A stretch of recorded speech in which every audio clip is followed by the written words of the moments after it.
당신의 윗사람은 행복하십니까? 일터에서 윗사람만 행복하면 문제가 있지만 윗사람이 행복하면 보통 아랫사람도 행복해지고 아예 행복한 일터가 될 가능성이 많습니다.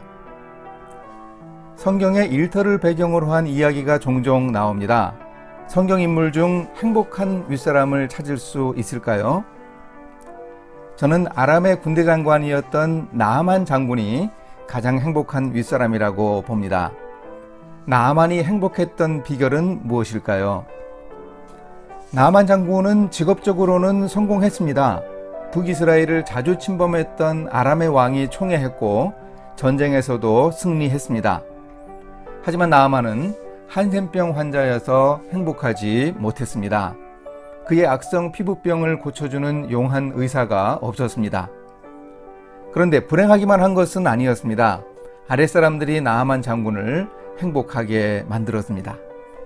나아만 장군 아내의 종이 된 이스라엘의 소녀가 있었습니다. 소녀는 이스라엘의 선지자가 한센병을 고칠 수 있다고 말합니다. 비록 원수였지만 윗사람을 불쌍히 여기고 사랑하는 마음이 소녀에게 있었기 때문이지요. 또한 나아만 장군은 부하들 때문에 행복했습니다. 엘리사 선지자에게 갔더니 나와서 만나주지도 않고 종을 통해 요단강에서 7번 목욕하라고 시켰습니다. 나아만 장군은 화를 내며 돌아가려고 했습니다. 이때 부하들이 제안했습니다. 그 내용은 단순합니다. 화가 난 윗사람이 미처 생각하기 힘든 문제였습니다. 하기 힘든 일을 요구해도 하겠다는 결심으로 왔는데 목욕하는 쉬운 일이라면 한번 해보자고 제안했습니다. 그런데 이때 부하들이 장군을 어떤 호칭으로 불렀을까요?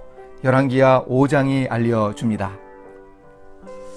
그의 종들이 나와서 말하여 이르되 내 아버지여 선지자가 당신에게 큰 일을 행하라 말하였다면 행하지 아니하였으리이까 하물며 당신에게 이르기를 씻어 깨끗하게 하라 함이리이까 하니 나아만이 이에 내려가서 하나님의 사람의 말대로 요단강에 7번 몸을 잠그니 그의 살이 어린아이의 살같이 회복되어 깨끗하게 되었더라.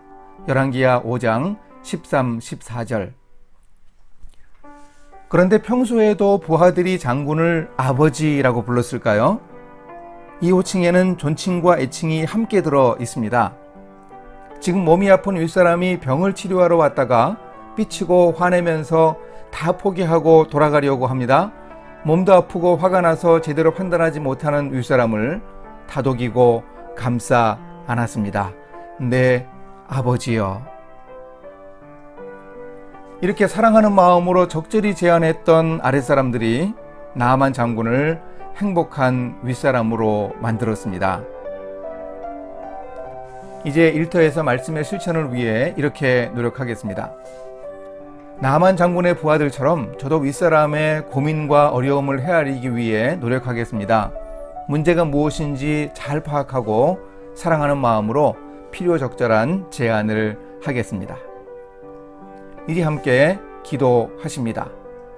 사람들을 치유하시는 하나님, 일터에서 사랑하는 마음으로 제안하여 사람들이 치유받게 인도해 주소서. 문제가 해결되어 행복한 일터를 만들어 가도록 도와주소서. 예수님의 이름으로 기도합니다. 아멘.